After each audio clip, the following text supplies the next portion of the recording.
Hello, everybody, and apologies again for the delayed start and for all the logistics issues. So as you know, this is a hybrid event. We are, some of us here in Belém in the green zone at the UNAMAS space, and many colleagues connecting from all over the world.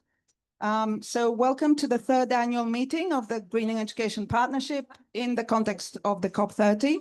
My name is Catarina Ananiadou. I work at the section of Education for Sustainable Development at UNESCO's education sector, and I coordinate the work of the partnership. So I will be moderating this hybrid meeting today, and we will be sharing various activities and outputs that the Greening Education Partnership, our partners, have been engaged in the last year. We would like to express our appreciation to UNAMAS for giving us the space today, and also to the Ministry of Education of Brazil for their support in hosting us here at the UNAMAS booth in the Green Zone at the COP30.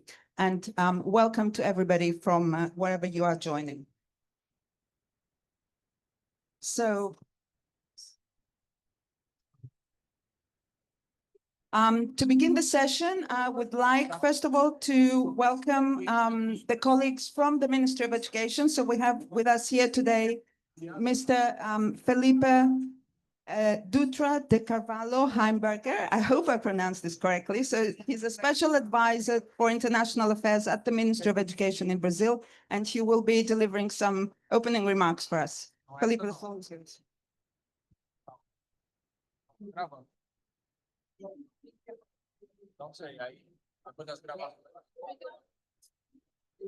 Thank you.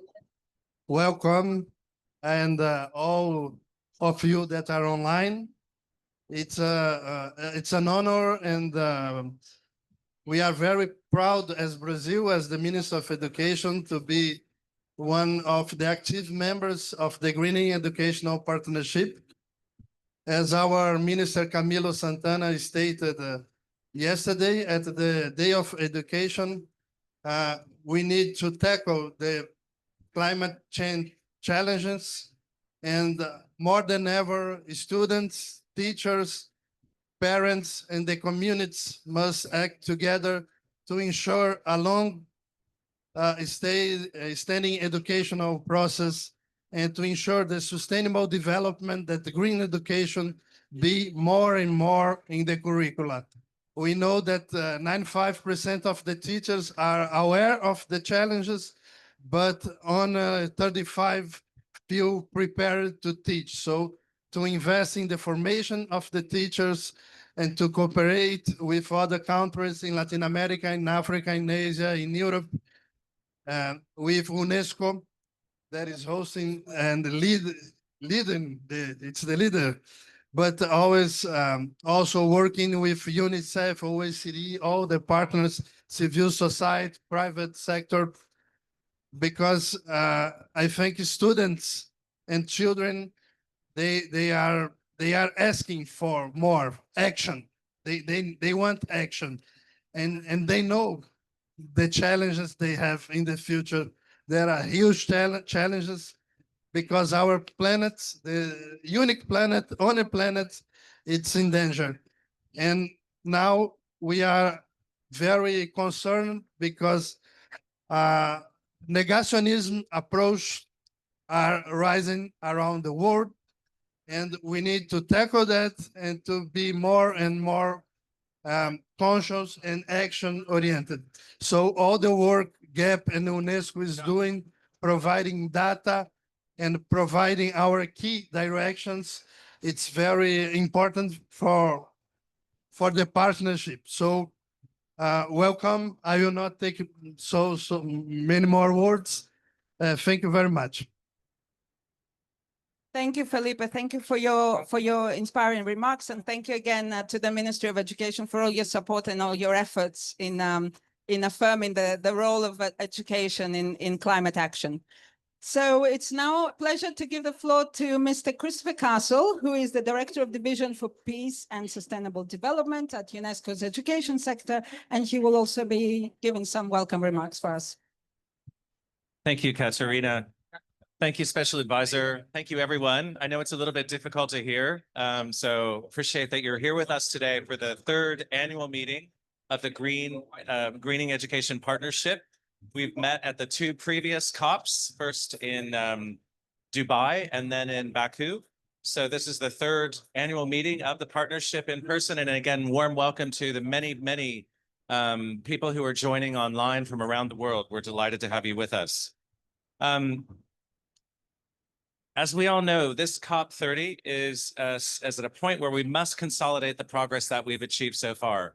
And throughout all of the meetings that we've had yesterday and today so far around education during the Education Day, I think there's been a recognition that we are gaining more of an understanding of the central critical role that education plays, but it needs to be strengthened further. And so you being here, thank you, our colleagues from the ministry and other colleagues, that's extremely helpful. So thank you.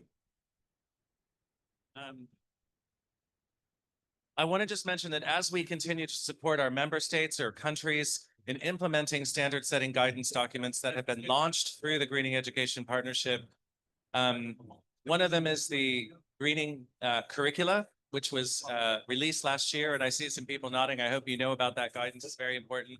And also the Green School Quality Standards. And UNESCO hosts the Secretariat for the partnership. We have over 97 member states who are formally part of the partnership and 1,900 associations. So it's a very inclusive approach to the partnership. We're very excited today that we will be showcasing new products that have been developed in the last year to add to the guidance that's already available. Closer. The first is we're going to be launching a Global Education Partnership Global Dashboard to monitor and showcase the current progress. You'll hear more about that. We also have new Greening Communities guidance, and I think over and over again, we've heard about the importance of engaging communities as part of school-based and education sector responses. We also have a climate resilience toolkit for policymakers, placing educators at the heart of greening education. And finally, we also have the Sustainable School Building Guidance booklet by the Emirates Green Building Council, and also a member of the Greening Education Partnership. So lots of new resources that we're presenting here today.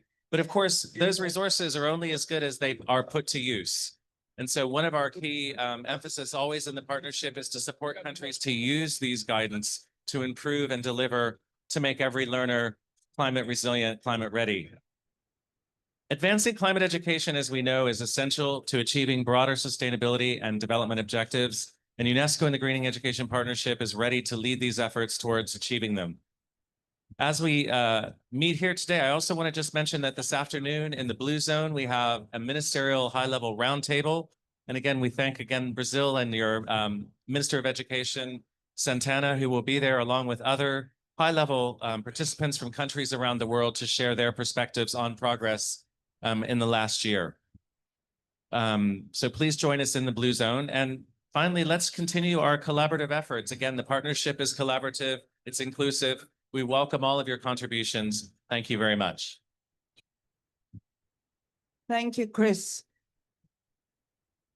for your welcoming remarks. So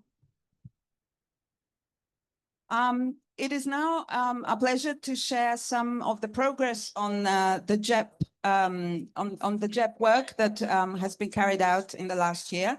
And we will start by sharing some progress and updates and launching our global monitoring platform.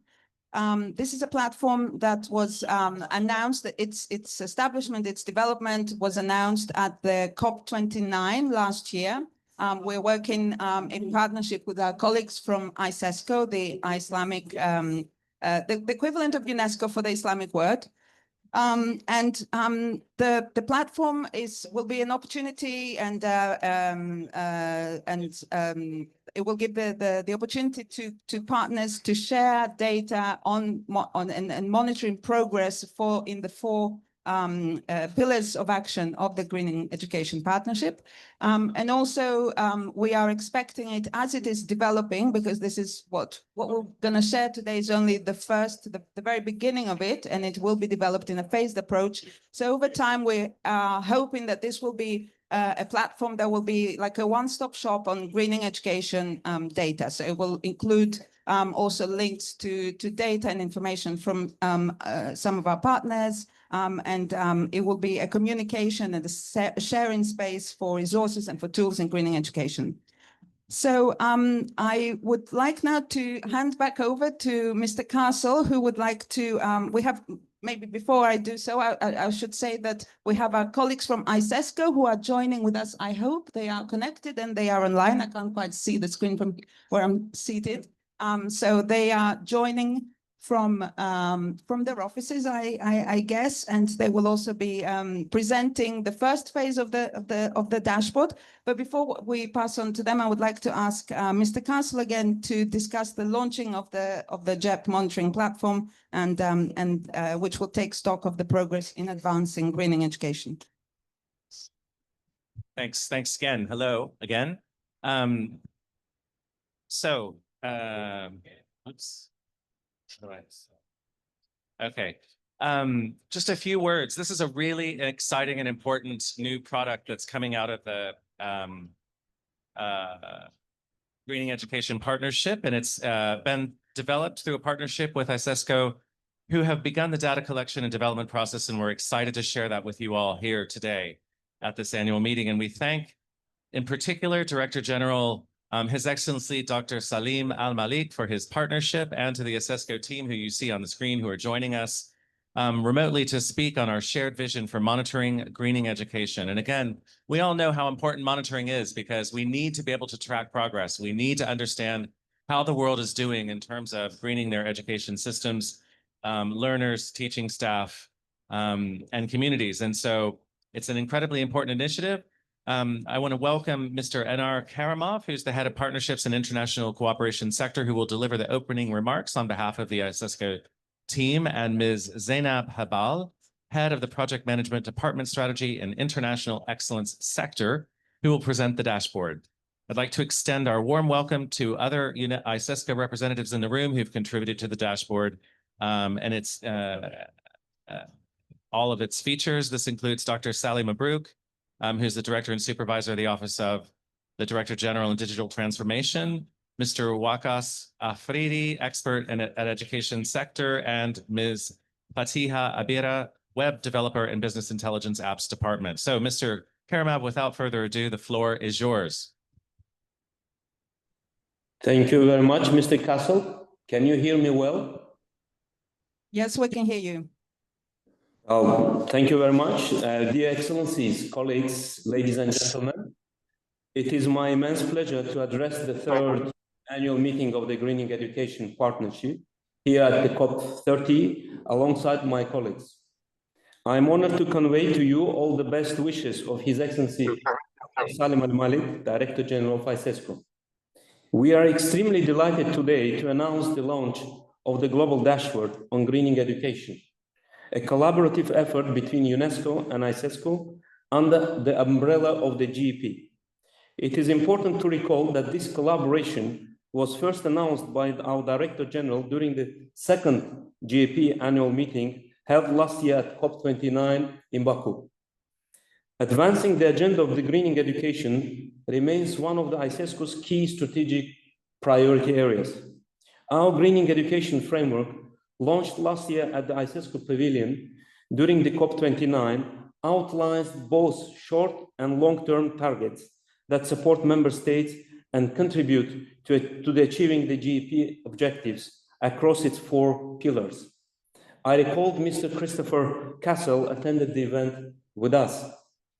To support countries in integrating climate action into their education systems, ISESCO has recently conducted numerous capacity building workshops and activities for officials and teachers in Azerbaijan, Bangladesh, Uzbekistan, Kazakhstan, Kyrgyzstan, Maldives, and Tajikistan.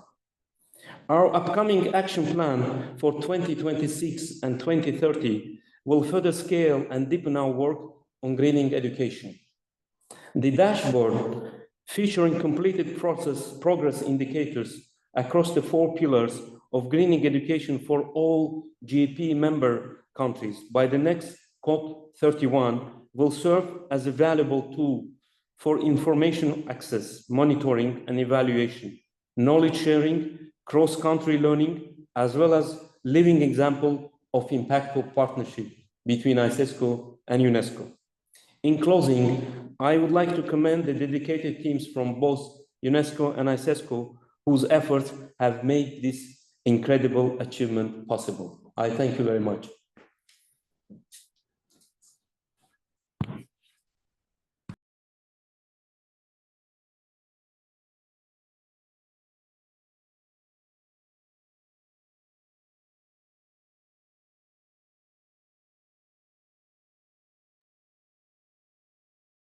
So now, allow me to take you through the homepage of the Green Education portal. The homepage acts as the central hub for tracking our progress, our global progress across the 4 strategic pillars of action: the green in schools, a green in curriculum, green in teacher training and system capacities, and green in communities. So let's explore together what users can see and do on this homepage. Users will be able to see the total global number of green schools aligned with the GEP's Green School Quality Standard, the percentage of countries that have a green national curriculum framework, an analysis conducted by GEP partner, the MECCE project, as well as an interactive map that allows users to explore progress at the country level for both ISESCO and UNESCO member states. User can hover over the data points to view the original sources and references behind the figures displayed. Looking ahead, the homepage will continue to evolve and expand its scope. In future phases, once targets for Pillar 3 and Pillar 4 are defined by GEP members, their progress will also be integrated and tracked directly on this homepage. The homepage will additionally feature best practices. If you can just go down, please. So it will feature best practices, new updates, and dedicated page highlighting each of the 4 pillars of action. User will also be able to monitor progress across all 4 pillars at country level, ensuring a comprehensive view of implementation. And to make navigation as seamless as possible, user can access each country profile page either through the interactive map and via the top navigation banner. And now I will leave the floor to my colleague, Dr. Waqas, who will take you through the country profiles.